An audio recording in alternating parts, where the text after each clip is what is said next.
Eric, Omer.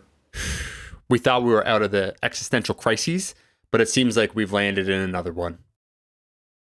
Well, I think it's what the people want, to be honest. Like I look for existential crises now because Yeah. I feel like it's kind of on brand. We have to uncover new problems because we're problem solvers. If we're not Mhm. dropping the science bombs, then we're questioning our own existence. And I don't know what title we're going with for this episode today, but it's something along the lines of the death of powerlifting, and that is a pretty bold title. Whew. Yeah. It's very bold, Yeah. and but we are nothing if not bold, Omar. So Yeah, some labeled us before or the previous host shock jocks. I would say we're just truth sayers, and we say what other mm, people aren't willing to say. They don't have the gumption, the conviction, right? And yeah, sometimes we get ornery, which is normal when you're really, really, really challenging things.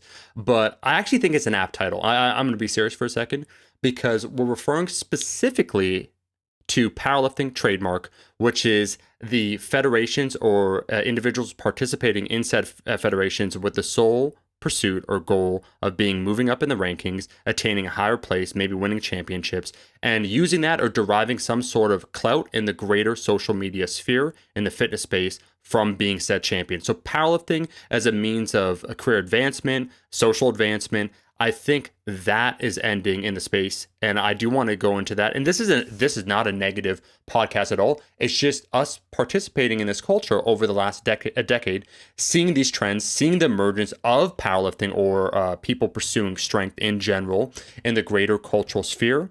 Why that likely happened, where we are right now, and where it's probably going to go, and how ultimately I view this as a good thing. I would say, and I do have reasons behind that. well, I would love to hear those reasons, and I just for my own edification, I think I'm assuming you're not discounting the possibility of a reemergence, like 5-10 years down the line. Um, and you're not precluding that, like many other fitness things, that this could go in cycles. Yeah. So I think those are both possibilities. I think, Eric, I'm just going to kick it off because this is something I've been thinking about. Kick me, For, Omar. for a hot minute. This is going to be stream of consciousness style, like Ulysses. Let's get after it. Let's get this guac. But basically, I think at the crux of the matter is the following: that for the greater space, cultural space of fitness, powerlifting was new and novel when it first emerged to the average lifter. And so keep in mind, because there's some people like, what are you talking about? I've been doing single ply since 2005. I'm like, yeah, you're an OG. You're in a niche. I'm talking about the greater fitness space. You know, you go into a commercial gym or 24-hour fitness. Here in Canada, as an example, 10 years ago, 12 years ago, if you went to a Good Life, that's our big kind of commercial gym space, you would never find bumper plates, calibrated plates, a powerlifting platform, bars that basically didn't look like they're 20 years old. These were very uncommon things. But there's been a seismic shift over time as lifting for strength exploded in the greater cultural sphere. The cultural cachet of powerlifting exploded about a decade ago. And there's many different reasons behind that. But like anything else, once Can something... I give a visual Go. a visual enhancement for, Yes. for those watching on YouTube so they can better understand what I think you're saying, Omar? Yep. I think what you're saying is, we got the big circle of fitness. Yeah. And within it, there, like, think of it like a Venn diagram. There's many other things that cross over that are within fitness, but also bring, like, other aspects to it that some people within the fitness mainstream might not be aware of. So if this is the circle that is fitness and this is powerlifting, I think what you're saying, and maybe peaking around like 2013, 2014, 2015, is this not only expanded but also moved center. Yeah. So that there was a much larger overlap. People knew about powerlifting. They knew who the top powerlifters were. Yeah.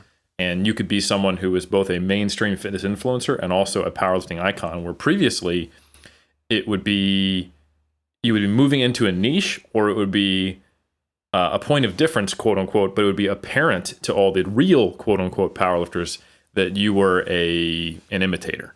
But there was a lot of overlap, 5-6 years ago. And that's starting now. What you're saying is, I think, Yeah.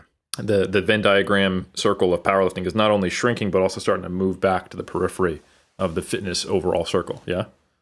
This is why this hunk's here, folks. You nailed it, Eric. 100%. And I think for me, Air so figures by Helms. You check in Iron Culture anytime you want to see me hold my hands up and explain things. they look good, man. Those are model hands. Thank you. Okay, don't Thank you. remember Zoolander? Remember with what's the David Duchovny with his hand? Yes.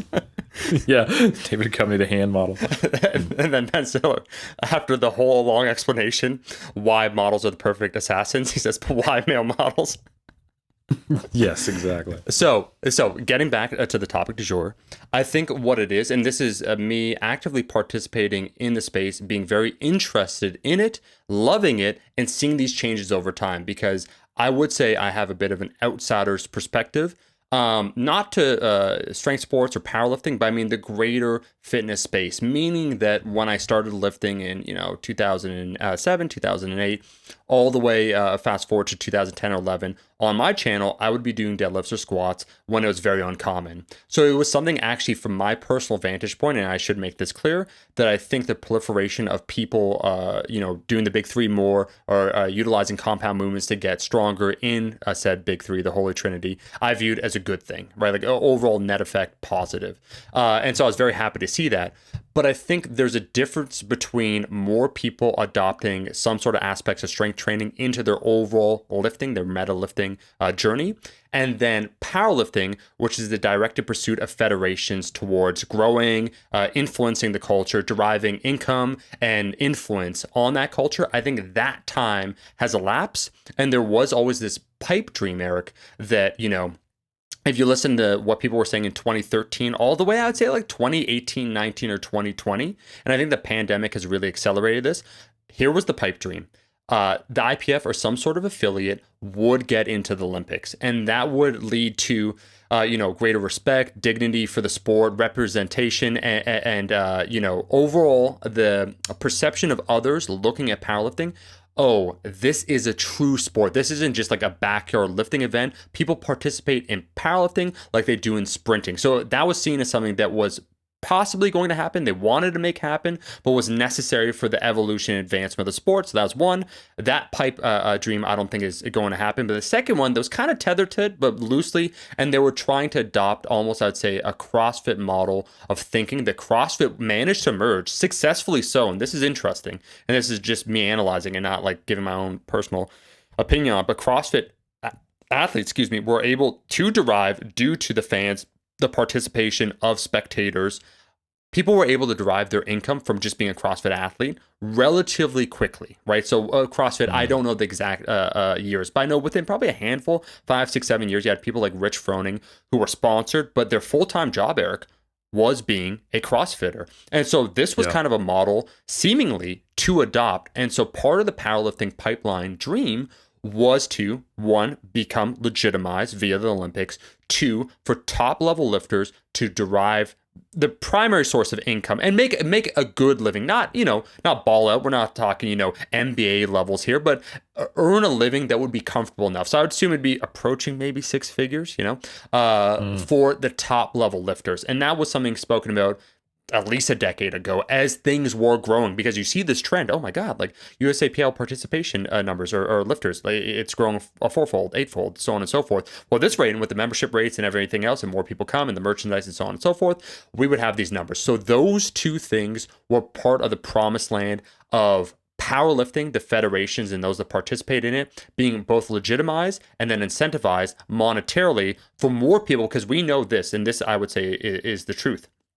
I don't think they're wrong, but if those two things occur, if you're able to have some athletes get paid doing it, then more athletes are going to try and do it. And it is kind of a snowball effect. So I don't think they're incorrect with the aspirations, but I think in terms of the feasibility, it's something that may have been off for a myriad of different factors that hasn't proven true. And I think that dream or that aspect of powerlifters being powerlifters to get paid, which will influence the overall trajectory of the sport, has passed.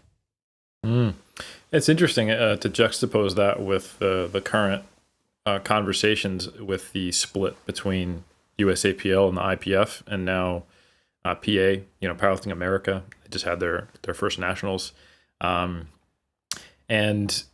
the messaging around one versus the other is a little different. Obviously, the IPF, the new IPF affiliate, PA, The draw is more about we want to be able to have the opportunity to compete at Worlds. And it's interesting because a large number of the top competitors who have gone to Worlds or want to go to Worlds are still there, but the overall participation isn't there yet because it's a new Fed. While if you look at USAPL, you can now go pro, and they have pro series where you compete for money. And I think there's a substantial number of athletes who are also interested in that. But it's kind of funny because it's more of a difference in talking points rather than a difference in reality. Sure. Like with the SBD, sponsored competitions like the Sheffield, and the reality of getting actual paid sponsorships through some of these organizations. There's not a huge difference in how much one could make going either way. And the only people who are going to be able to do it are like, the cream of the crop of the sport anyway. Yeah. So I don't think, I think it is very much I think it's probably the viability of the dream rather than the reality of it that drives some of the participation. Yeah. Because it's real. It's not real for the vast majority of anyone in the sport. And even for those at the top, I think it's a logistical distinction rather than an actual, like, there won't be like, oh, I went this route and I got to go to Worlds, and this route there was no clout. Oh, I went this route, I got all the money, and this route I got none. Like, that's just not the case. Like, a huge part of the kudos that you get in powerlifting is like you're ranking on like openpowerlifting.org, and just like where is your total almost across federations. Yes, of course, being a world champion is a big deal, but it's more of a big deal to the people who value it and decide I want to go the IPF route. So it's funny. I think another way to look at it is there is, as that Venn diagram circle, as we had the eclipse of fitness and powerlifting, as I was describing it, we obviously picked up a whole lot of powerlifters. But the real question is now as the eclipse passes and the moon shrinks, how many of them stay captured in the powerlifting circle, or they start to find their motivation waning as they no longer hold the spotlight in the powerlifting community? Because I actually think that is much more of a culture impacting problem, quote unquote. And it's not even a problem necessarily, but I'd say it's more of a causational factor for the waning of the popularity rather than, say, the split between federations or whether or not we get into the Olympics, etc. Because, the funny thing is, like weightlifting is in the Olympics. And while it does have more clout in the general public, it's still just not a popular sport. Yeah. And I know Olympians, people who have gone to and competed at, London, as well as, in 2012 and 2016 Olympics. I know people who went to both the UK and I'm forgetting where the other Olympics was, but I know 2016 and 2012 Olympians, and it did not change their lives. Rio? Was it Rio or no? Maybe, everything blends together. I don't know. The last 2 years have made things like retrospectively blend together for real. Yeah. Well, the point is they went to the Olympics, and ton of respect within the weightlifting community. Ton of respect if you told someone, but people do not know. Yeah. Even sometimes with folks who are on the podium, and the financial prospects. There's just not a lot of people out there trying to sponsor Olympic weightlifters. I know Olympians who they went back to school to get an accounting degree, or they work at the local gym as a trainer, or they're coaches, but. And they have, like I said, a tremendous amount of in-group respect and clout, but it hasn't in any kind of tangible way modified their, like, the structure of their reality, Yeah. So yeah, I mean, like, and I don't think, I just don't think that's like CrossFit achieved that, but CrossFit has elements to it that simply, like, it's a good vehicle for engaging everyone, Yeah. Like CrossFit, you give the smorgasbord, you have certain elements. It's, you have the aesthetics that seem to come with the high level athletes, as well as the group feel, the community thing. We had a whole episode on that, and we've talked about why it's blown up. But, like powerlifting, benefits from the dregs of CrossFit. The people who do this and go, I really only like a small portion of this, Yeah. then they come over to Olympic weightlifting or powerlifting. So I think that kind of tells you right there that there's just simply not the mass appeal. Yeah. And it was an interesting phenomenon. It's interesting to examine why did powerlifting blow up, rather than thinking that that's the default, that's what should be expected. Yes. Yeah. Eric, I'm loving this already, man. And let me just say, before I continue, that this comes from me having a passion for the sport, for lifting in general. And so I think if you truly do love something, you should analyze it more fairly, as opposed to have those rose-tinted glasses. Like, it's going to work out. Like, it's going to be viable. It's like, well, wait a second here. That question that you just brought up, I have some ideas behind it. I totally also want to agree, because I think people probably would click on this video that was like, 2022, the death of powerlifting. They're going to talk about the USAPL and the IPF. It's like, that is, at best, that's not a cause. That is maybe a symptom. The fraction that's occurring is a symptom of what is going on in the space in general, which is people are trying to come to terms with the reality of powerlifting. So it's a consequence, not a direct influence on things. But, and that to me is like one of the most least interesting aspects, what you just said, Eric. I think this, from seeing it emerge in 2012 in certain channels. Like, I remember when Candido blew up in 2012. I remember when there was that channel, Strength Camp, Elliot Hulse, where like, Strength Camp, the idea of a channel based around getting stronger. Alan Thrall, when he blew up in 2014, 2015. Mark Bell's channel, where you had Eddie Cohen. So you had, for the first time, the greatest powerlifter of all time, Eddie Cohen, on a large channel talking about these things, being well received. So there's these huge cultural shifts. But I think inside, innate within it, Eric, two things, I think. First, a large reason why powerlifting became more popular was that anything was possible, and that it was, because it was growing so fast, the numbers, once you started on that game, and it kind of, it disguises itself, there's a little bit of a masquerade going on, that if you've never trained for strength before, you're going to be hitting PRs. And so there's kind of this fairy tale adventure that would occur for most people. Oh, like I did like 3 sets of 10 on the bench press, but I've never done like triples or singles. Holy crap, I'm doing this. I did 20-pound PR in 8 weeks, 10 weeks. And so you get immediately rewarded. So I think the reward mechanism, it's objective too, which is far easier than something subjective, like your body, you evaluating yourself. Yeah, you can look at like numbers. I gained 5 pounds, but how much is fat? Like how much is lean to, is in the right place, so on and so forth. These are objective, easily quantifiable numbers, and also probably for most lifters, relatively feasible and attainable to get stronger in a short period of time. 1.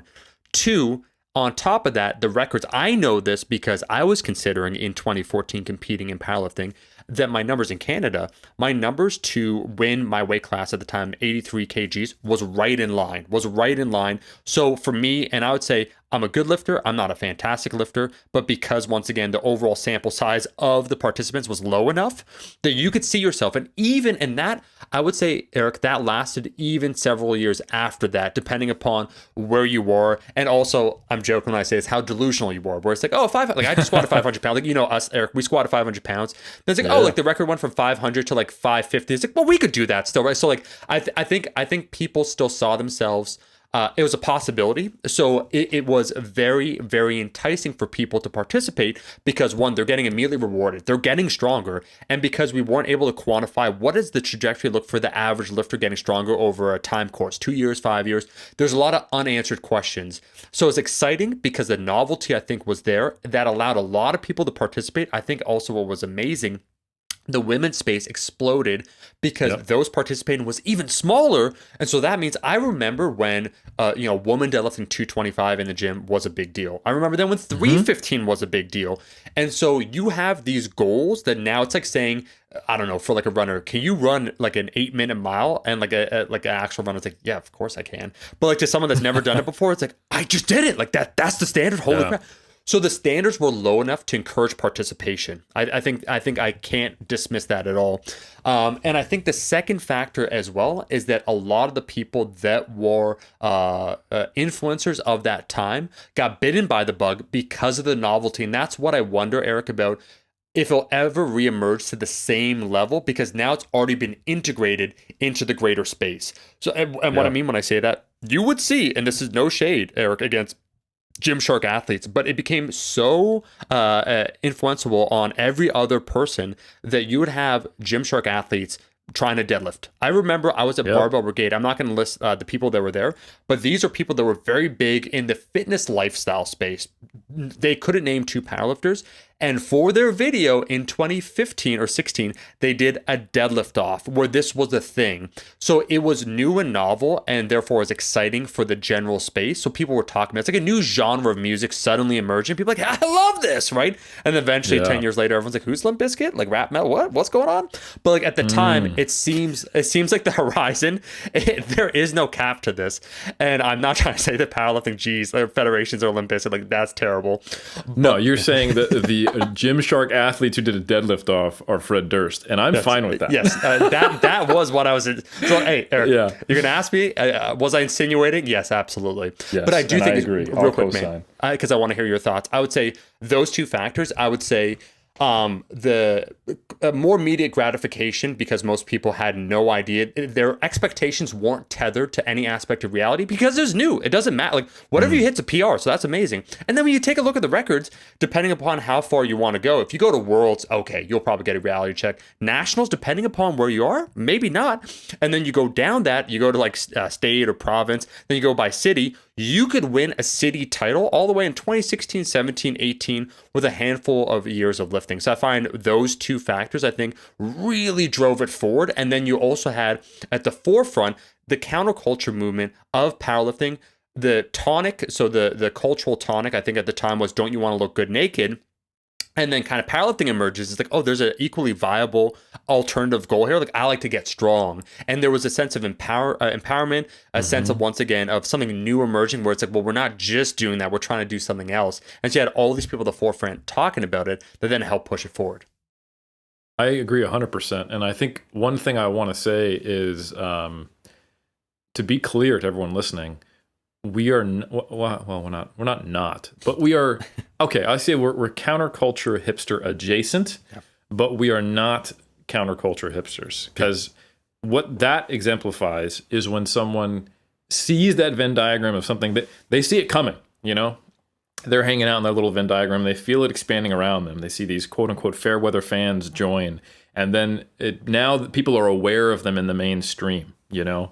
Like just as an example, we've talked about how I do tabletop role playing. Yep. You know, that's a very, very different community to the lifting community, right? Generally. Yeah. But there is awareness of lifting and deadlifts and like, do you even lift is something that would get some chuckles at a D&D table in modern day. Yep. You know, there's even in like the critical role community, which is it means nothing unless you know what I'm talking about. There was a little event at one of the cons where they took these really fit dudes who are like some WWE wrestlers. They took some actors and they took some actual like bodybuilders who crossed into this space who are popular. And they had like this fun thing where they all played like big body barbarian orc type of characters. And they were like kind of role playing themselves and they went on an adventure together. And like everyone at the con watched it and they were part of that community. Yep. So it's this thing. I've jumped around a little bit, but what I'm saying is your typical hipster sees it as a bad thing when their little thing comes into the mainstream. And I always find that really ironic and telling as to the motivation of that person, that they're doing it, they think they're doing it because they're unique, but really they are doing it to try to be unique. Yes. And then when it becomes less unique, they feel their identity is threatened and they get disillusioned with not everybody, but even the thing they did. And they're actually likely to step away because everyone else is ruining it. No, that's not what happened. If you actually think the thing you're doing is cool, not just as a point of difference for you to sound neat at your little party, then you will go, oh, this is interesting. I can act as an objective observer. And I can go, I really hope some of the positive things that I think are good about insert item that you do will be carried over and become a viable option for people. And this is positive. And you might go, oh, some people, it's also being maybe adopted or misattributed. Like there is some appropriation going on here. I'm not a fan of that. But let's make sure that we get the voices of the real people. Like, oh, I don't want these Gymshark athletes to be the quote unquote face of powerlifting. So it's a good thing when you see, oh, like Ed Cohn is on a podcast, And I think like that's how I see it, because prior to this kind of explosion of powerlifting, it was exactly like you said. If you wanted some clout or you wanted to feel like you could be an influencer in this space, you had to look good. And that gives you this pressure of potentially developing body image issues, eating disorders, just social comparisons, doing things like using, filters or Photoshop. And we've seen those controversies come up. And now that strength is an option, you don't circumvent all of those issues, like, the fake plate controversies that have come out, but it allows people to find something that has a different pathway to success, and they can feel empowered, they can feel strong. It's a little more functional. Like, as much as I love bodybuilding, I do understand that for that to be something that is healthy without, caveat for the average person, it has to be delivered in a very specific way, and it shouldn't be like competitive bodybuilding. It needs to be sustainable, and you have to teach somebody about healthy nutrition, all that good stuff. I think there's fewer like safety disclaimers that are in the agreement that you don't read but you sign when you get up with involved with powerlifting. And I think that's a good thing. So to be clear to everyone listening, if you were on the verge of, are they just going to talk shit about how powerlifting sucks now because it's mainstream and now it's inevitably died and all the real ones are the ones who stuck with it? No, that's not this podcast. We're interested as people who have seen cycles happen and are seeing a shift now that we're maybe half a decade removed from the peak of powerlifting as to what that means, why it's happening, and are there things we can learn from that, and what's the good and bad that is coming out of that. So anyway, that's just my little piece for the listener. I'm loving this, Eric. I will say that I also think we're avant-garde here because we're at the forefront of calling this out, because I think some people have talked about this a little bit, but I think it's going to be hard even to tease out some of the numbers, because someone could retort, oh, like Omar, Eric, like look at USAPL or whatever, like look at the participation numbers, right? Like they're so high, or like they're still trending this, and you can give certain metrics that would not give, in my personal opinion, an accurate picture of the future trend or the trajectory of the way things are going, because there's that lag time as less people are adopting it. So let's give an example here. 10 years ago, the overall fitness space, or 8 years ago or whatnot, let's say there's 100 million people. They're now a large amount are getting exposed to, powerlifting or getting stronger in general. Cool, whatever. And of that, let's say 20% adopted. Cool. So we got 20 million people, or just like 1 out of 5 people. But they've already been now hit with that. So the 100 million people, they're kind of used to it. They're habituated with the concept of getting stronger. But how many new people emerge every year into the lifting space? Let's say 5 million. How many people exit? Maybe with population growth rate and so forth. It's like 4 million, right? So it's like on average, it's increasing every year by maybe 1 million. There's that rate of change of about 1 million. So 5 million entering and 4 million leaving. Cool. Of those now that are entering, how many are going to take up powerlifting? Well, if we go along the same line that it's, 20%, so 5 million, that means, okay, 1 million new people. That's cool. However, of that previous 20 million figure that we gave, what is the life cycle of that? Is this something that's going to be for 10 years, 20 years, or more likely, is it 3 to 5 years? What ends up happening, therefore, is that you have the 20 million people that, like, half of them inside of 3 years, 5 will be gone. And then of that contingent, a large portion will stay. But the amount of new people, just because, it's been already exposed to the greater space, picking up powerlifting will be a smaller portion. And I think also it's one of those reciprocal things that as something's less talked about, so NBA, right, or like any other major sport, the NFL, because there's hundreds of millions of billions actually of dollars, millions of people watching it, there is that incentive for people to try and pick it up, because once again, they get paid for it. When Larry Wheels, 5 years ago or whatnot, when he was breaking records, and his Instagram was blowing up, or his YouTube, or so you could be like a casual lifter and you could be known. And I think one of the things that's shifting, and it also is, the medium being the message, the emergence of TikTok. And I'm not even joking now when I say that I think gone are the times, because people, once again, the cultural cachet, it's been used up, of being a lifter and being notable and respected in the community simply due to your accomplishments, much like a bodybuilder. That is a thing.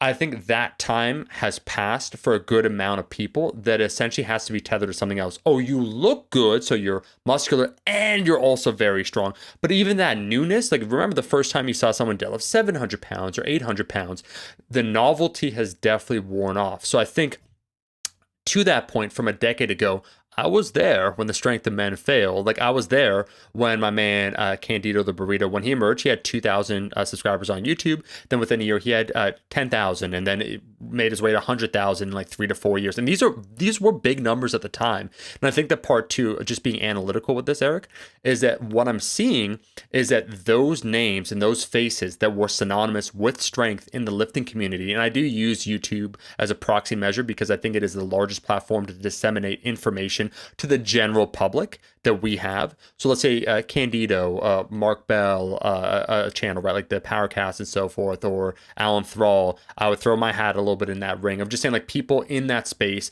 that if you look at pure view count or like subscribers, raw numbers, so let's not even try and give a qualitative say, well, how info, like what was their impact? Just like numbers and who were the faces. There have not been people to supplant individuals like Candido or Alan Thrall, because when Candido was there in 2012, he was 20 years old, or 19. He was quite young. Now, a decade later, where is that new guard of people? Meg Squats is another great example. Like, where is the new Meg Squats? And people could say, well, like, oh, like maybe once again, like the channels are changing. Like YouTube in general, the algorithm is changing. Maybe like fitness in quotations is dying. No, because when I look at the greater space, if you look at fitness lifestyle lifters, I don't even know what we want to call them. Like people basically, like you show your car, you vlog a little bit, you show your abs, you show the hot goyo boy, like whatever that space is more popular than ever before. And those people, because the overall space, the fitness space, online social media space has probably grown tenfold over the last like 7-8 years. Those people participating in other niches are crushing it, right? So like the ones in the athleisure space, again, however we want to call it, they're getting 500,000 views, 1 million views. So it's not like content isn't popular. It's that the type of content that emerged, and I could use another example, and there's a point to all this. Trust me, I'm not just trying to dump on it. I'm just attempting to give a clear picture of why it emerged, why it was popular, why it's trending downward, and what that ultimately means. Because I actually don't think it's a negative thing.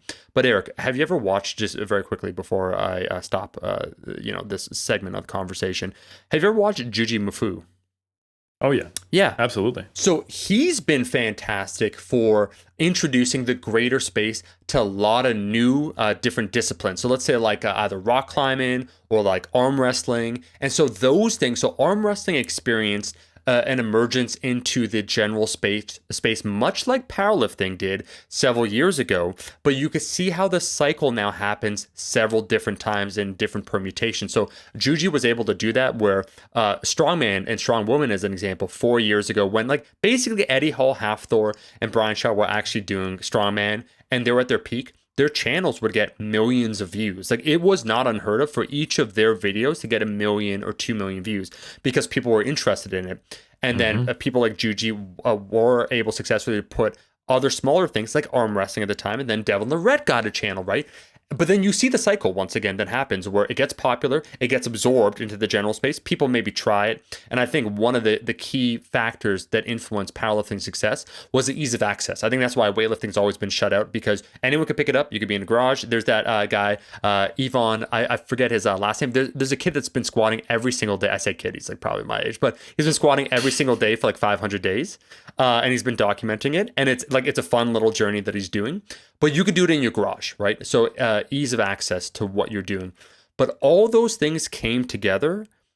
It emerged, people became popular, but the replacements, what I'm seeing in 2022, and I don't think it's pandemic related, I think it's that freshness that was once associated with it. People already know when a new lifter is emerging, when they go to 24-hour fitness, when they go to Good Life, they know superficially at least, like, yeah, I probably should do like a squat or a bench or a deadlift. And that was simply not the case, like a deadlift or a squat, for the average lifter 10 years ago. So the overall information, it's been absorbed like the lowest level. Like, yeah, I should probably get stronger. And so it's not like what? This guy's deadlifting 500 pounds. You're going to see that on YouTube. If you're like a 20-year-old now on social media, you're going to see that on a regular basis. You're habituated to it. For us, it was this like transition almost, Eric. We played video games of like 2D to 3D graphics, where if you're there, you understand exactly what I mean, where it was revolutionary. You couldn't believe it was happening because you were emerging with it at the time. So you were right there as it's happening.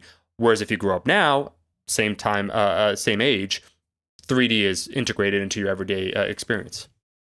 Yeah, and I think there's other ways to kind of boost you up. But given another example, to assess that this peak that occurred between 2012 and 2016, we'll say, just to kind of be a little more generous to the timeline, was in fact that a peak to the crest of a wave rather than the norm, Yeah. or the way it's going to be from now on. Sure. And another way of looking at that, or giving some what I think is evidence to that, is the life cycle of influencing figures, not necessarily athletes, but people who are voices in the powerlifting community, either as social commentators or thought leaders.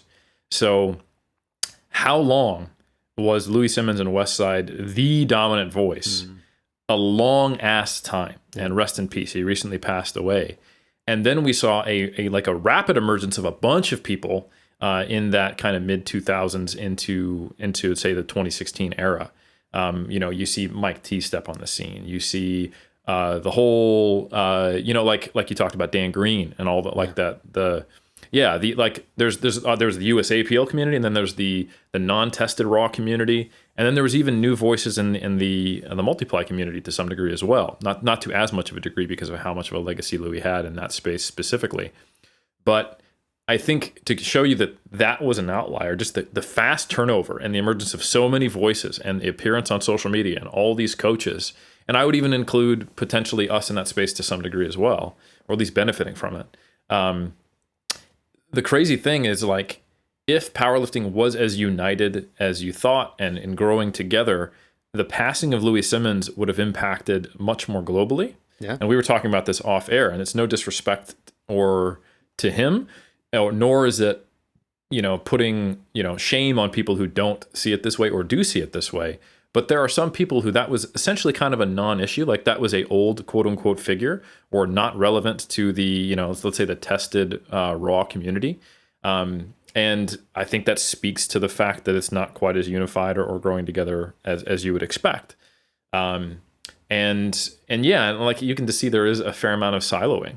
Like I've heard people be like disparaging those old systems and being like, like he's kind of behind the times. Now we use more of a daily undulating model. And I'm like, hold the phone. Like conjugate was daily undulating. It's just one iteration of it. Like there's and that's not an important distinction, but it just goes to show that there is not even the same terminology used in two different groups that are supposedly within the same growing, kind of thing. Like if you talk to basketball fans and you go like, who are the best players of all time? You get a very predictable, argument between, Jordan and LeBron, right? That's not a thing in the powerlifting community. You say like, who's the best? And you're going to get a multiply group who are talking about all these multiply lifters, or you'll get a group who is talking about these tested or untested lifters or IPF or not. So I think that's an important distinction or an important piece of evidence just to kind of show that this was a bit of a iconoclastic cultural zeitgeist that was temporary that came up, but not necessarily the new norm. And I do think exactly everything you said is the case, that once people are aware of some of these general principles, the idea of strength, the iconic movements that are thought to be behind them, that are more accessible than, say, Olympic weightlifting, even though people are aware of that, and I think like each one of the Iron Game kind of sports has different potential to get adopted, but in different ways. Like we've talked about this before. A lot of people watch strongman, but very few people do it, right? And they watch it for the same reason it was watched in vaudeville shows in the 1800s, is because did that dude just lift a horse? Yeah. Did that dude just lift a platform of people? Did that woman just wrestle a man and like four others after him? Like, oh my God, like, is this guy just lifting a barbell with one hand? And now it's like you watch the Arnold and it's like, did that dude just carry a 500-pound car, like 100 meters? Did that guy just pull a plane, So, but it doesn't have people go out and the next morning look at their bike and go, you know what? I'm going to sell this bike and buy an Atlas stone. That's not what's happening. Yeah. But you have a lot of people who are fans of the of strongman, and they're legitimate fans because it's very interesting to watch. And you have people who are fans of bodybuilding because they appreciate the art of the human body, but they're not like, I need to get me some spray tan, a bikini bottom, and an eating disorder so that I can emulate this. And powerlifting is an interesting spot where, like weightlifting, it is kind of one-dimensional, but it is a very clear expression of strength. But it doesn't look quite as athletic. It's not as powerful. However, it's accessible. Yeah. So Yeah. powerlifting is in a funny space where you can bring on a lot of competitors, but it's very difficult to bring on fans. And as anyone who knows who goes to powerlifting meet, the people in the audience are the people from the other flights and or their family and significant others.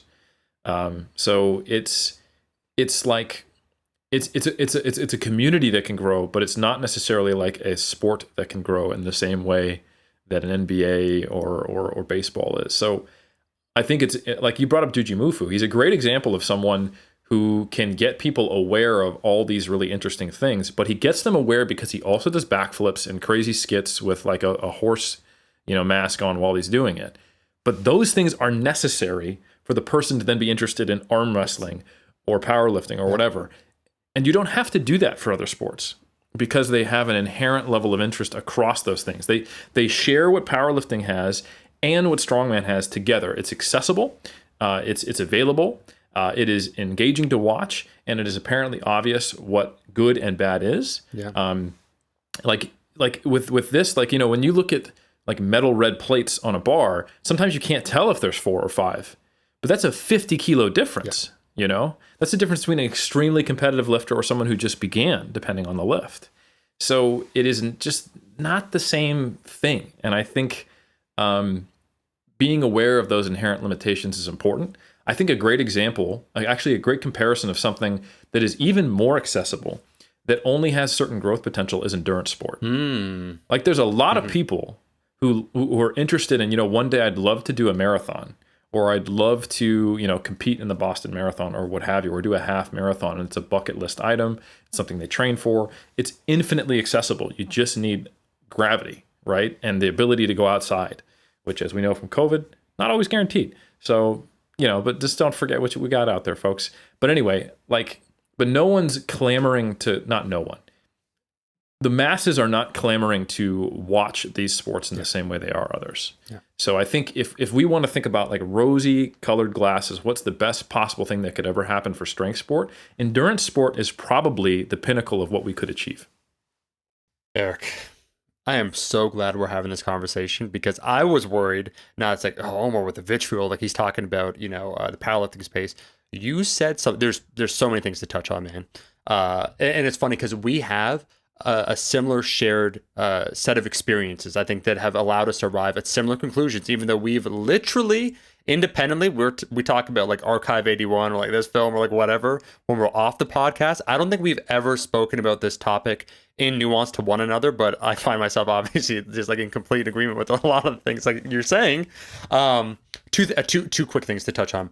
You're absolutely right about Louis Simmons. And R.I.P. Louis Simmons, my guy Sean Kelly, his gym, highly influenced by him. A West Side certified, went down, but you see that like it comes from an era. Then it's like, oh, you wear bell bottoms, like okay, you grew up in the '60s. It's like Sean, like got in powerlifting in the '90s. Yep. That's his thing, right? Like even like his squat stance is basically like a multiply squat stance. Cool. But to your point, I think one of the fracturing events within powerlifting, and that's like, what are some of the innate characteristics or qualities within a given sport? Well, within CrossFit, baked into the cult, I'm joking, is an emphasis on community, like a collectivist approach. So everyone's helping out everyone else, and that means if someone's going to participate or compete, like you may be going to show up, you're going to encourage them, like so on and so forth.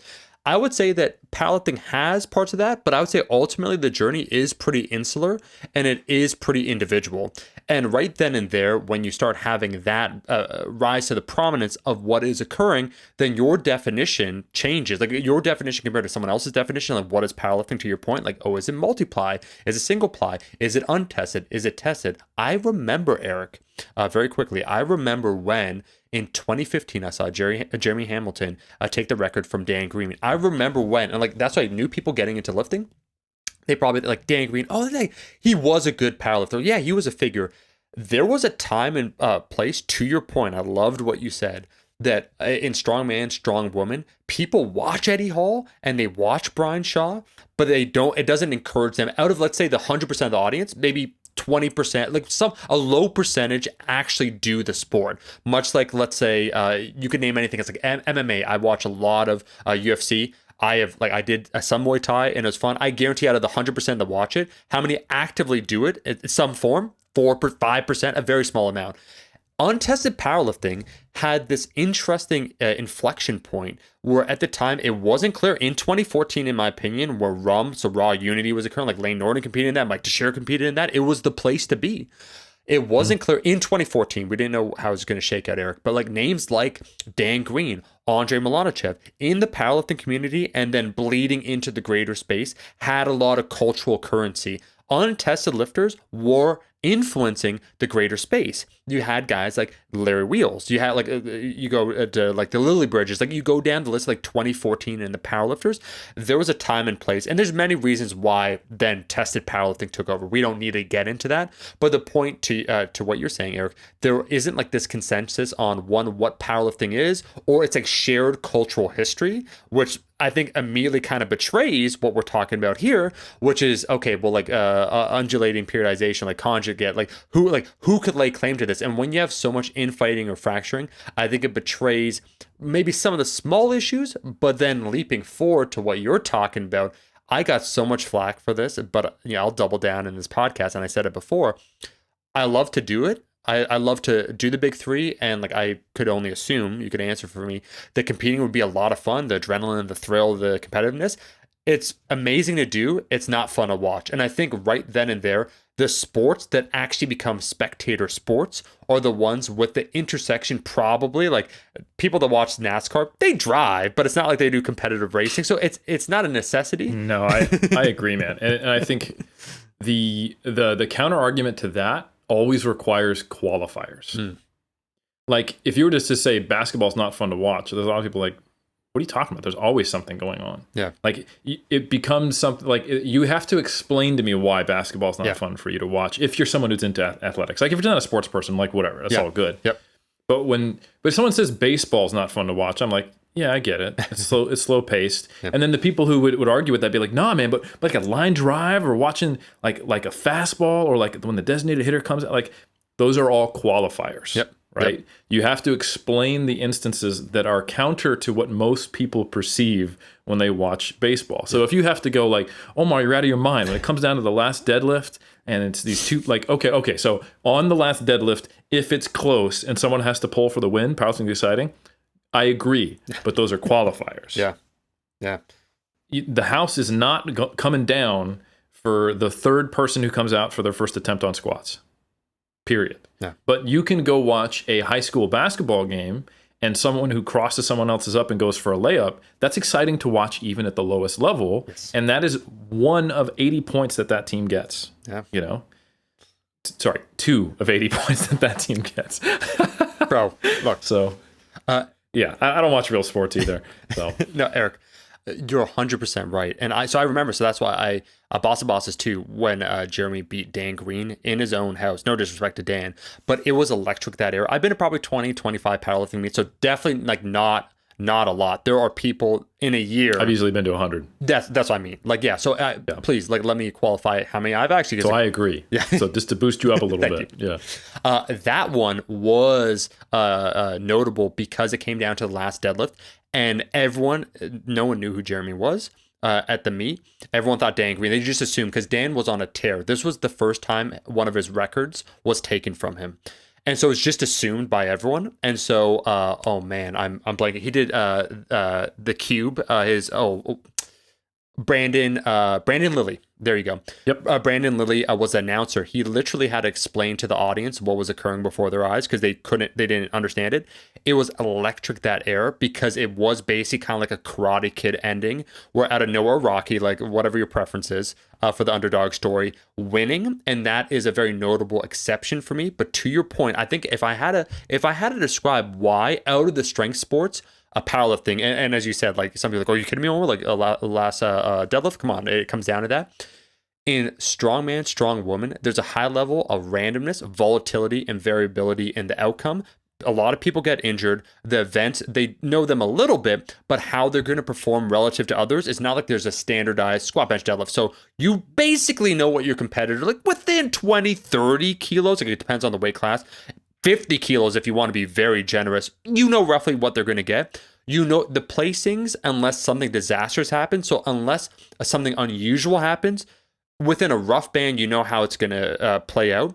In weightlifting, there's still that element of volatility or risk in it where like, oh, like, are you going to stick it like when you snatch or in the clean and jerk? And you can't like, there is that chance for something to occur that might not occur. And I think improvisation in anything in life is very important for it to make it entertaining. You could watch a football game and you could watch the team that's getting their ass kicked, the lowest seed in the division, beat the top seed. You will never see in your life, whatever the top 20 powerlifters competing in a powerlifting meet or at Worlds, at IPF Worlds, you'll never see number 20 ever dethrone one.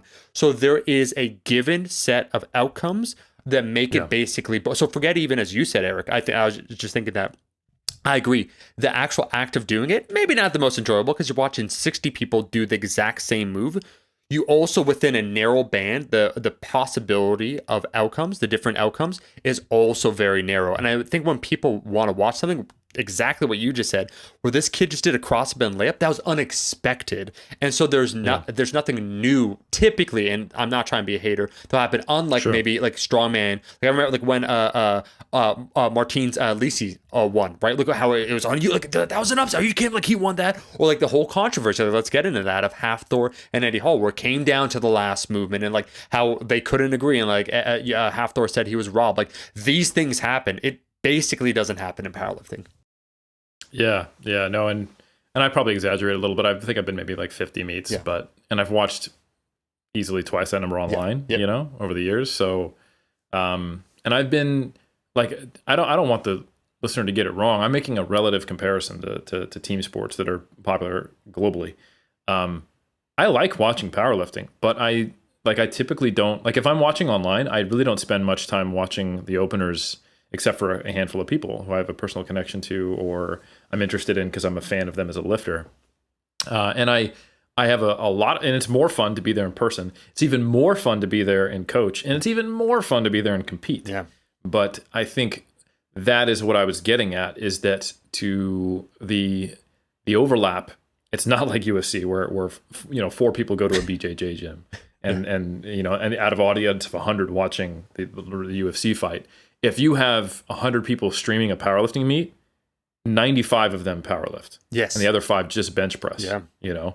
So it is just a very, like the growth potential is, the community potential is high, but the growth potential in the mainstream, at face value is low, which is why this crazy outlier time of when powerlifting blew up was so interesting. And Eric, I think we've had enough time to let these things shake out, because in a year, 2 years, no one knows. So the argument that, let's say we made this argument in 2013 as it's starting to get more popular. Yeah, but you know, one of the bad signs in terms of powerlifting ultimately being something that people can monetize is the fact that when you go to meet, everyone that's watching, the spectators, are either family members, friends, or other competitors. And they could say, well, give it time, it's going to grow. After a decade of this, and again, being exposed to a wide enough set of audience, so you now have millions of people that know about powerlifting, and the actual pool of people that are interested in watching it it's homeostatic at best, if not like it's maybe gone down. And this is like this actually pains me now as someone who loves strength sports to say, Eric.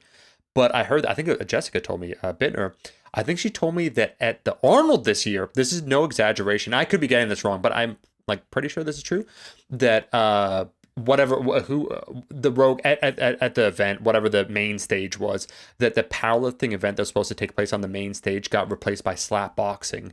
And so it was on another stage instead. So it wasn't on it was like, you know, you go to like Lollapalooza, you go to what's the other one, Coachella, and there's like the A stage, and then there's like the B stage where it's like, here's the alternative acts, guys. It's like powerlifting like sidelined by slap boxing.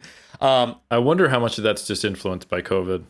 You know, like they need to do something to create a little more mainstream draw. You're right. No, you're right. You're right. But that, even that is indicative of what we're talking about, you know. And a decade is more than enough time for it to shake out, for it to say like, oh, okay, like more people are doing it, more people are watching it. And I think that the conversation that I think we're having, if I had to define it, how the trend will continue to change, it'll be this. strength training, however you choose to define it, is something people will do. It's not something that they are. And that is something that has changed over 7 or 8 years ago, where I'm a powerlifter. It's a declarative statement of identity in terms of what you're trying to do. And the scope of it, you've managed to narrow it down to define yourself big three: squat, bench, deadlift, the holy trinity. And I think what will change over time, there'll be opening up in terms of what someone tries to get stronger in, where they do it in their life cycle as a lifter, and whether or not they compete. But I think a lot of the fundamental aspects, I think what has been fantastic, Eric, now to go on the flip side, we've seen these revolutions. So we talk about trying to quantify these things like training, like how should one train? How should you approach training? And it's been a neat way to encapsulate some of the fundamentals of lifting, to define them. Like, wait a second, like, okay, if you want to get stronger, here are some principles. And some of these principles are applicable to a general lifter or to other disciplines. But entering that conversation is the notion, and I think it was validated within the strength community, that taking a more detail-oriented approach, for lack of a better description, is something that is perhaps important in your lifting journey, which from the outset, like 2011, if you start talking programming, let's say even like programming for hypertrophy, you're someone that wants to get bigger, Eric, and you're like, well, this is my plan, or this is my program for 12 weeks, or I'm periodizing, like whatever, like however you want to describe it, like that, someone will laugh at you, someone would call you a nerd, like what the hell are you doing? Like, it's all about just like training hard, like get after it. And I think inside the space of powerlifting, it's kind of like the Silicon Valley of like the tech space, where a lot of innovation occurred that then was used elsewhere. There's a lot of, we see the holdovers of that. So again, powerlifting, I think, trademark, like the powerlifting as defined by the concept of competing in federations and using that for personal and financial advancement, I think that dream is dying. But I think the influence of powerlifting or strength training on the greater community will remain incredibly large. Yeah, I think it's receding back to where it was. Yeah. And I don't think that's a bad thing. And I think some of the things you mentioned there are actually positive, like identifying as a power lifter and restricting yourself to just 3 movements, whether you compete or not. I mean, like if you compete, probably there are some adaptive, qualities of that until things go poorly. But if you're a non-competitor who now identifies as a powerlifter, which there were many, but you just do the big 3, maybe one day when you feel good enough, you'll compete. Yeah. Those people often kind of got spit out and then having to figure out who am I again. So I don't think that's a bad thing at all, that being integrated rather than the shiny new toy. Yeah. And yeah, I think there are mostly positives that come from this having occurred. What I do think is a negative, and I have seen this also with, bodybuilding also had a similar occurrence with some popular influencers who came out and did it. I don't think it ever can grow to the same degree, because if everything you said about powerlifting is true of bodybuilding, plus it has a subjective element, so you get more silos and fracturing, but just based on what people identify bodybuilding as. Some people have a more artistic view. Some people have this is like a circus, and I like the untested and just like chemical warfare. This is awesome. Oh my God, look how big Ramy is. Yeah. And other people are like, I never want to look like that, or I like this type of physique, or whatever. Like that's why there's a billion divisions. And there's so much fracturing in natural and bodybuilding. I said natural bodybuilding just to give you an example of one, but I think it's readily apparent that bodybuilding is like that. But it even also had a kind of 2013 to 2015 like simultaneous renaissance from different influencers. But I think everybody knew that was going to happen and go away. And there were a lot more negatives from that going mainstream, in my opinion. Really? Because it was a lot of, in my opinion, yeah, because it was kind of the rise of the I look good and therefore life is good versus I'm strong and interesting and empowering and look what I can do, like as far as function.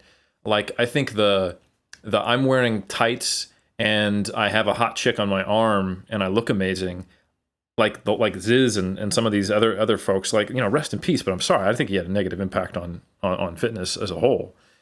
People basically chasing like I want to like be super social but be shredded. Like those aren't even compatible, like clearly you've never been shredded, whoever's saying that.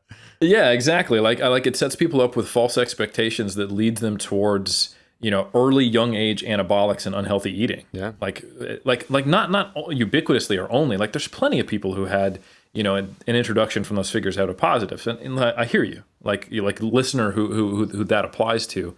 But you have to be aware of all the, like the graveyard that also came with that, and the people who got into this for the wrong reasons and didn't really see some of the problems with these mentalities of being hyper focused on aesthetics and thinking that's going to lead to happiness or a better life or respect. And like, yeah, I think yeah, there was also, don't get me wrong, I was happy that bodybuilding blew up and we had natural bodybuilding at the forefront and gave people more options and more ways to view it. But there's also a lot of negatives that came with that, and I do think there are some negatives that also came with the powerlifting thing. Like I've seen some influencers who were viably making money off of being a power lifter, like iconically, like this is who I am, and this is what I do. And now and I've seen this in bodybuilding as well, now as that peak has dropped off, while they may have started, or even they existed prior to this boom as being a powerlifter or a bodybuilder, or someone who's like genuinely interested in physique or strength, then all of a sudden what they have done or what they got into that they had talent for became a viable means of making a living and also having social respect. And then as the overall thing became less mainstream and dropped off, they then lost their interest in it. So I can think of some influencers who I knew were like hardcore bodybuilders and powerlifters who don't have an interest in competing anymore. Yeah. And to me, I just like, if they're happy, awesome. Like if they're all good with that and there's no resentment and they're this is where they want their life to be, more power to them. But when I put myself in their shoes, I would feel like some part of my soul was lost, Yeah. because for me, like I have a very, it sounds crazy because everything I do is bodybuilding and powerlifting related, academically, career, what I like to spectate and watch, and then what I do as an actual athlete myself. But that little athlete part of me competing in bodybuilding is sacrosanct. It's totally separate. Yeah. Like if I decided I want to get a job as a postal worker, it would not change at all, except for the hours that I trained at, So like I have leveraged my own athletic endeavors as ways to, get a larger platform, and then to use my platform for what I use it for. But I haven't experienced any like bleed over in a negative way. I've never been like, oh, well, this year I'm not competing, so I'm not getting the same kind of, following, and I'm not getting that, like, oh, maybe I should compete again. Like that never happens. Like my competition timeline is based on when do I think I'm going to be successful and when do I have the right motivation. And I don't miss workouts. Like if I don't have my phone with me or something like that, you know what I'm saying? Like it's just like the things I've seen of people who are incredibly dedicated previously and derived a lot of personal satisfaction. And then when it got subsumed into, like social clout and a viable way of growing a channel or a business or what have you, and then to see that go away for them, and then to lose that interest or lose that consistency, it's like, oh no, you poison the well, and it's I think it's sad. Whew. This is the episode, Eric, that needed to happen. I am so glad. There's so many things that you've said that, not that I was remotely scared to say them, but I think I have a certain reputation of, being a bit of an iconoclast or whatnot. And as things shake out, you've always been very vocal with your opinion on things. But, if we said some of these things in 2014, of course, the time course would not have been there. But people would be, because it's growing. Like these communities, they're growing. Like, you don't know. Are you kidding me? Like, no one got paid, and this year someone got like $20,000 to win. That, like, superficially, like if they're using just their own inductive logic, it's like, well, this is the start of it. Here's where we currently are. We have no evidence thus far. Like, it hasn't. But that's what I think. Allowing your perception to lead to the intuition of knowing where things will go can be incredibly powerful. And what you said, Eric, that I, to far lesser extent, have, is that if I wasn't producing YouTube any content or whatnot, would I still be lifting? Would I still be lifting at the same intensity? The answer is yes. And some of my best training that I had was during COVID, where I basically would just go into the facility. It was just myself, sometimes my brother. I would just be pumping up the tunes, as we spoke about before, like airplane mode on. And I got, like, that year, I got a lot stronger. And I even considered, I was like, okay, like, you do have to kind of explain it away because you have made yourself associated with your content. all right, we'll post the PR. But part of me, the hipster part of me, Eric, was like, I'm not even going to post the PR. Like, they're just for me. You know what I mean? But I was like, all right, like Yeah. it gives people context to understand their own journey. Like, I get it. And that's why even like the performative aspect, don't get me wrong, man. Like, I love like hitting a PR. I love like yelling or whatnot. I control that shit now just because I might maybe celebrate. But how many things people do basically for the camera, they're not aware of it. And I think what you said, Eric, that's so interesting.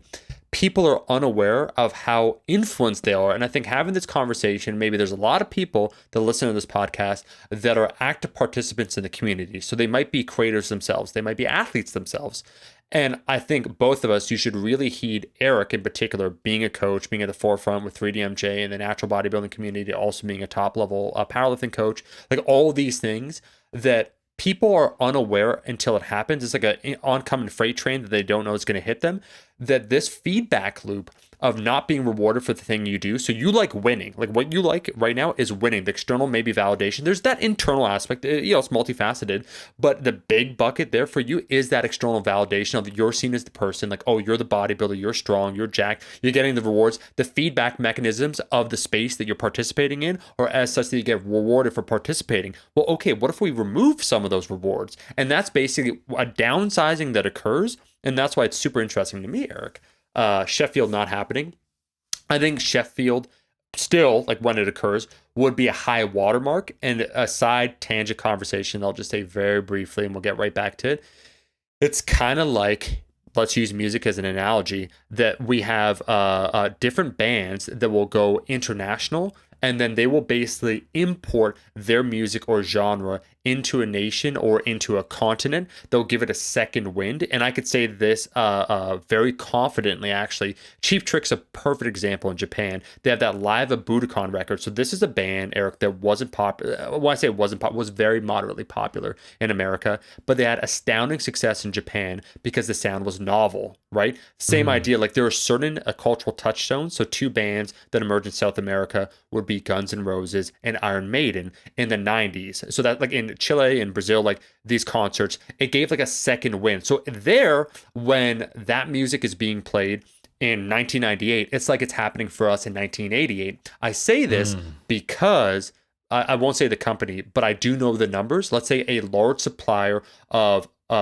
fitness equipment of the powerlifting variety, that the emerging markets, so you have North America, let's say you have Oceania, and you have like Western Europe perhaps being like the first wave. So like when something hits, it'll probably spread and disseminate around there. But then you also have Singapore, like these other places like in East Asia, Southeast Asia, where they're now taking off. And what they have said, if they're looking at their sales numbers, the emerging markets are helping to buoy up like the overall sales of what's occurring and take it to the next level. So things can be drying up, like basically, social media in English over here, like in the West, some of these things like powerlifting could be drying up. It's like in Japan, theoretically, or like any other country that they just weren't exposed. Like they didn't have that same culture. And there was no Z's or whatever, the powerlifting equivalent would be that emerged, that it could still be fresh. So I'm not denying the fact that things can be happening, because I have heard once again, like in Singapore, the participation levels or other nations are skyrocketing, right? Philippines actually was another one that I heard.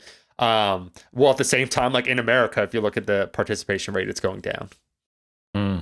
No, that's really interesting perspective. I wasn't even aware of the extent to that, how that could impact certain music genres and even in individual bands. I think that's really interesting. Yeah. And it does make me think about how sometimes you'll see a country in the IPF that just comes out of nowhere and does really well, like France right now. Yeah. And it makes me wonder, is that just like the alignment of the stars with the coaches and having access to athletes and recruiting the right people and being good talent scout and also doing a good job? Or is that because I don't speak French, right? Yeah. And to my understanding, like France, like of course there's plenty of people who speak English in France, and way more than like say the US or Canada. Well, maybe not Canada. That's a bad example because you guys actually speak. Yeah. But yeah, let's say the US, Sure. The amount of bilingual people who speak English and French in France is higher than in the States if we were to talk per capita.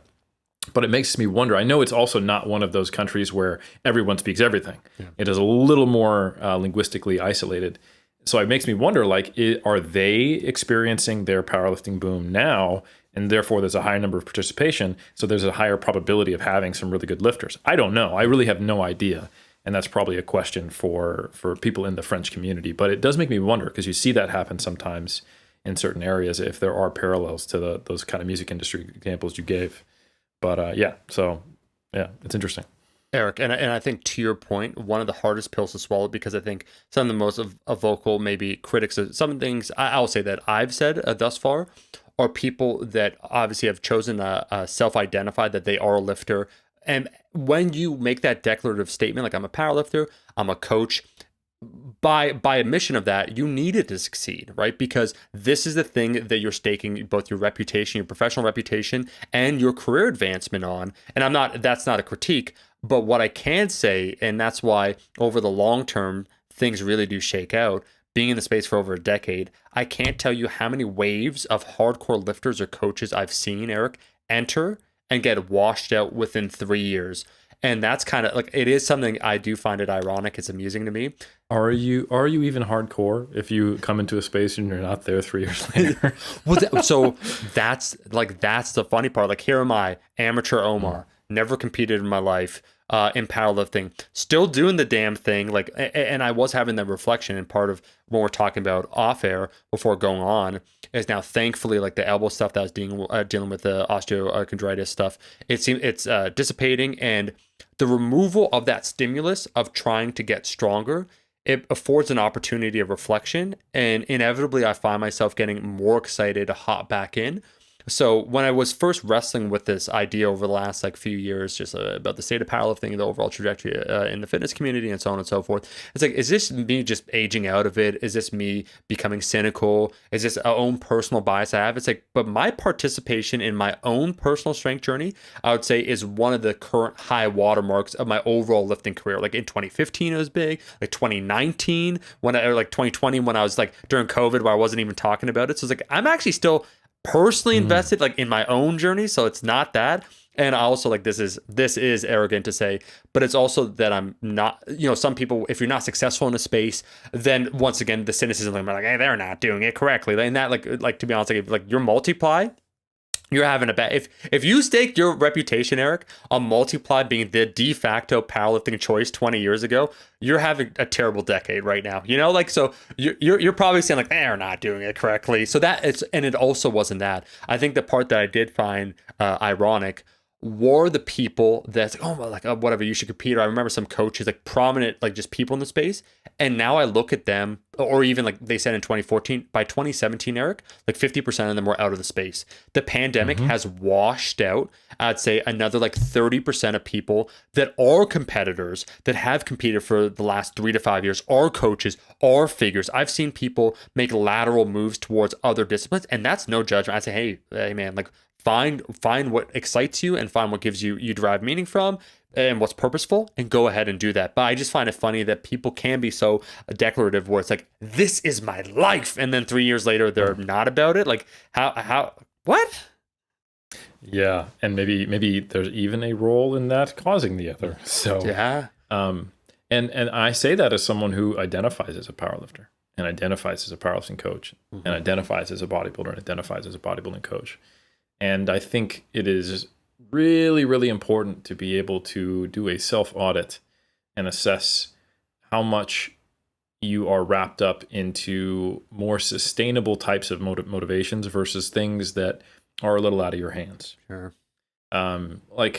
It's easy to feel like you're in control when you are winning and you're trying to win. You feel like an example of self-agency.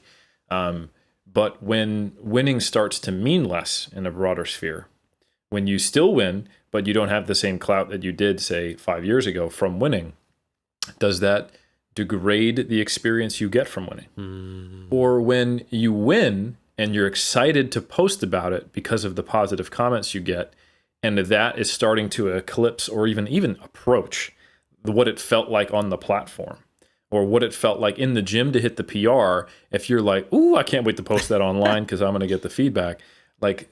I think you should see that as a potential problem, or at least maybe not a problem, but a threat to your long-term sustainability within the sport, because it indicates that you have outsourced your motivation, and that's not good, right? That's You're giving someone else the bootstraps and being like, hey, can you guys pull these up for me? You don't want to do that, right?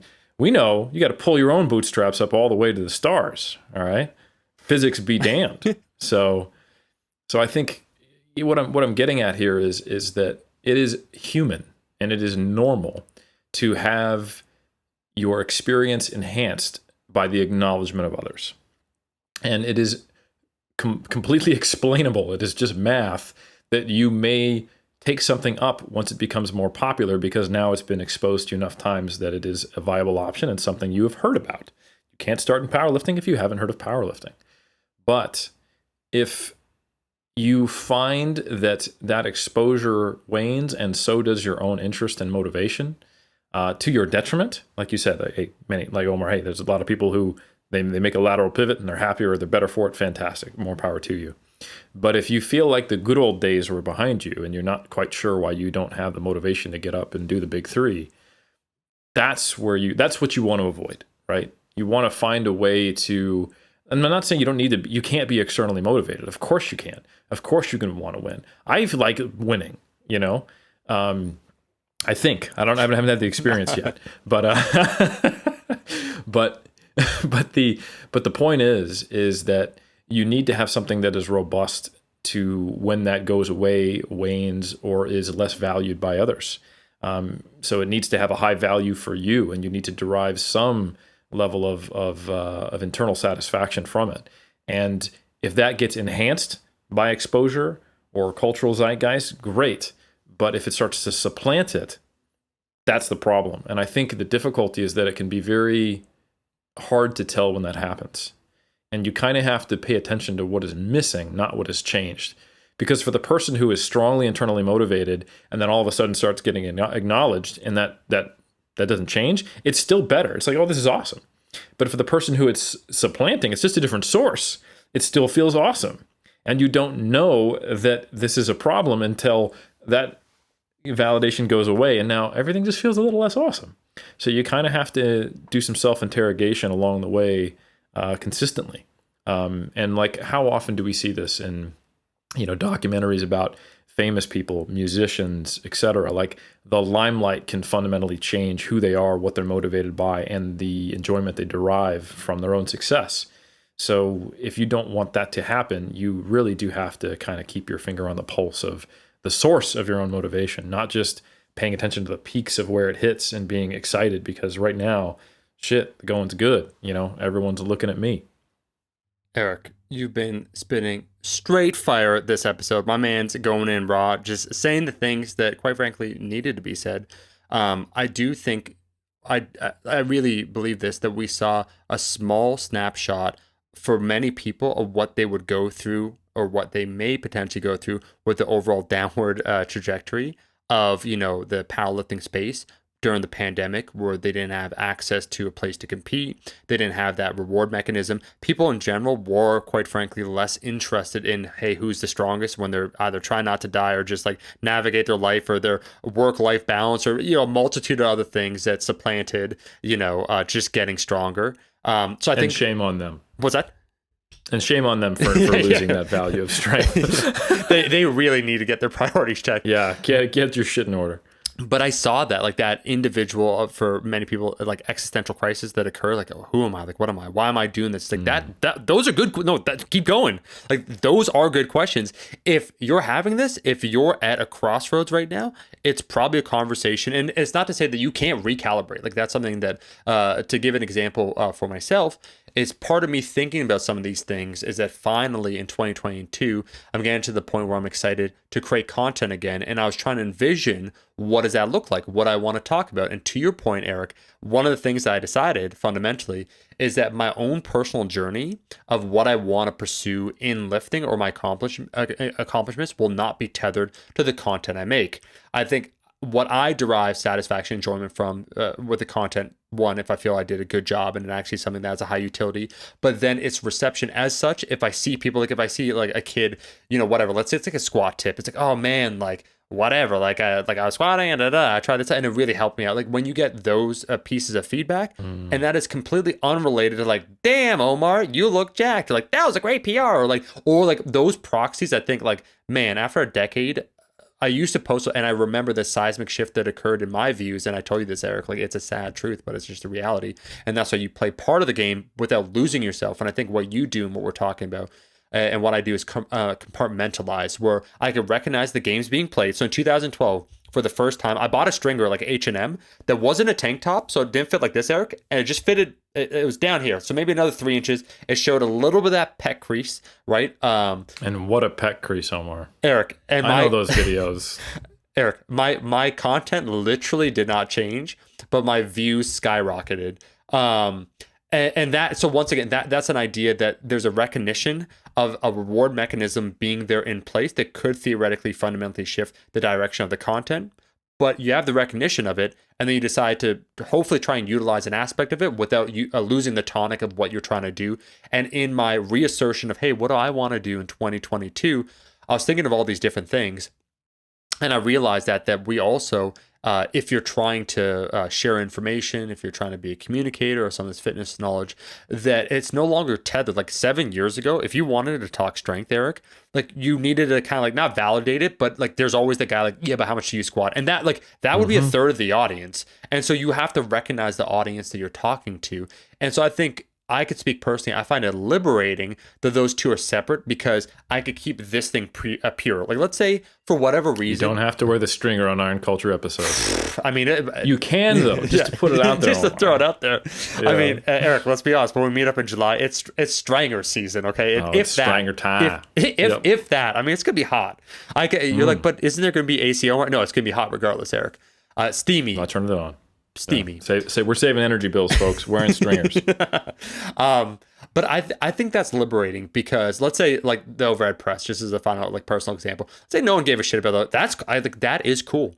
But if I still enjoyed it, I could just do the damn thing, get the accomplishment, and then still create like have that other avatar of hey, I'm being a communicator here. So I think it's when you have both of those interlinked all the time, like the definition of who you are and how you want to be seen, and then how you want to be respected. So like I'm a lifter, I want to be known as being a lifter, I want people to love me because I'm a lifter, and that loop's not occurring as much. Like that's okay. And those questions that you're wondering about yourself, those are also okay. It might open up a more exploratory conversation with yourself. It's all okay. And I think that's great. You know, if rock bottom is just a place to come back from, folks. That's all it is. Eric's like the bad cop for my good cop today, where it's like, look, kid, like you ain't hardcore, like shit, like you gave up, like people out there like shame on you, and like it's okay, like you're doing a translateral movement here, endurance, like it's all good. But I think what it is. Yeah, I won't let them forget. You know, they 3 years ago they were all about that life, and now they're like a successful. CEO of a startup that is saving children's lives in Africa, and I'm like, don't care. Yeah, but you said some hardcore shit on Instagram 3 years ago in the powerlifting community, and now you don't even squat, so I don't respect you. Yeah. So whatever you accomplish, like the deeper means nothing. And you know it means nothing. That's what you're gonna tell them. Yes, and you should hate yourself. I don't care what you're doing for the world. Oh man, it has been fun going down this conversation, sharing the journey with someone who's been right there alongside me in the space. So like actively participating and I think observing is not everyone, Eric, that's been in this space would necessarily arrive at the same conclusions. And not everyone, if I'm being perfectly frank, is necessarily as perceptive, because sometimes it's just about like if you're in 2015 and you just love you're like, oh my god, like this is great, like all this attention, you don't need to start thinking about like the whys. I can't mess it up. Yeah. don't mess up a good thing. I can't help because I find it just interesting, right? Because I enjoy it. I'm like, well, why are other people enjoying it, and so on and so forth. And then when kind of the rug is being pulled from underneath, people are like, what do you mean like powerlifting is gonna go away? I'm like, no, it's gonna be okay. It's gonna be okay. Because we thought about these things. So no, I'm curious what the comments are gonna be like in this episode on YouTube. I expect them to hate us. Yeah. And that's all right. But mainly because we didn't banter long enough. That's the only reason I think we'll get hate on this one. Is you actually got into the episode within like a couple minutes. I'm ashamed of myself. Eric, you really should be. You know what's terrible about this? This is a true story. I didn't know the nature of this conversation, how it go. I love the exact direction that it went. I remembered like 3 minutes in, I was like, oh, there's some really rich comments I wanted to read from the prior episode and that we will just read it for the next episode. But it was just funny to me because I was like, oh, like there was some juicy stuff because people now are we used to get, let's say 15, I don't know, like 10, 15 or whatever an episode. We get like 30, sometimes 40. Yeah, it's interesting because they know, like, if you want to participate with the cult, and like we read them, like I responded one time as Iron Culture to maybe one comment because, you know, I don't want to act. This is not okay. Look, we don't act unilaterally. Look what you've here. done. Yeah. Look what you've done. You've invited them. Yeah. We just want them to feel like they're participating, but not have to do any extra work, Omar. Thank you. You're That's ruining okay. this. Man, I've lost all my scruples. Like the things I used to do, I've lost from not participating in the space enough, Eric. I've lost myself. Well, the good news, like I said, rock bottom is just a place to go back. Man, Eric, anything you want to say in closing? I really do think we came full circle, but anything, you know, we went on this whole journey together. We're there in that back end, a Hobbit's tale, like we did the damn thing. We're now back in Hobbiton. Anything you want to say? That's what I could talk about the origin of the name Eric Helms. You probably don't want me to, because that is why we get rated an E sometimes, like for explicit. Like I'd say 80% of the time, no one swears. Easy listening. Easy folks. listening. I'm like explicit. No, I got nothing I want to add, cool. Omar. I think you pitched this to me, and I went, the boy's got something, and you went with it, and you did not disappoint. And I'm glad that my contributions and my thoughts were conducive towards the same aims that we got to. Yeah. Because I think this was I know it's made me think differently about things, and hey. That's a hard thing to do because I'm always set in my ways. Man, I'm really at the end of I'm also just getting excited to lift, and like I said, hit a PRs. It's just gonna be fun to lift in July. So the two things are equally true. It's like the recognition of the current state of a particular part of the space, and then also like my desire to be actively involved in said space in a different capacity, which I just find fun because usually like. When people have these conversations, Eric, they're kind of like, they're leaving. It's like, well, this is shit. Like, I never wanted this. And I'm like, oh, it's okay. It's okay. You didn't achieve what you want. Like, it's fine, you know? And I can understand that because we're in somewhat of a privileged position because we were around before the powerlifting boom. Yeah. So I loved it in 2005 when I started, right? And it going back to that is fine. Like, you know, for me, it was like, oh, people know what the difference between a multiply and a single ply squat is. That's kind of cool. Like, oh, sweet. Like, people are like, oh, how much you bench, and they don't mean that like ironically. Like you know, this is great. Like, there's actual interest in this, and I'm being recognized for things that I was doing. It's like, oh, it's nice to finally feel acknowledged. But now we're just going back to the status quo, but we're not really losing some of that basic stuff. Like you said, it's been integrated into the wider sphere. Yeah, I mean, if you came in during the boom, it feels like you lost something. Yeah. But I think if you came in before it, then so I guess that's actually a good final closing message. You asked me what do I have to add. I made a stupid joke. Now I'm going to say something serious.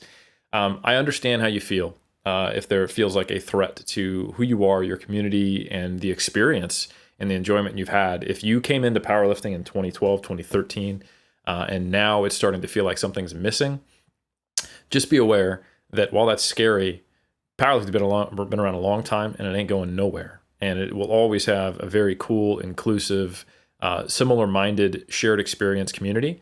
And, you know, if your YouTube videos don't get as many views, that's okay. You'll be fine. Rock bottom. It's a state of mind. It's tough out in these streets. Come on, man. Eric, that's a perfect closer. So I'll just say thank you for being on for another fantastic episode. I want to thank everyone for listening to another episode of The Iron Culture. You know, we're here just about every single damn Monday from now until the end of time. And you know what you can do? There is one numerical value that is most relevant, and that's not how much you bench. It's what you rate the podcast. 5 is the rating that basically everyone that seemingly listens to the podcast give. There are some outliers, but then again, 100 million Celine Dion fans can be wrong. So make your own informed judgment. 5 stars will catch you every single Monday. We'll see you in that next episode.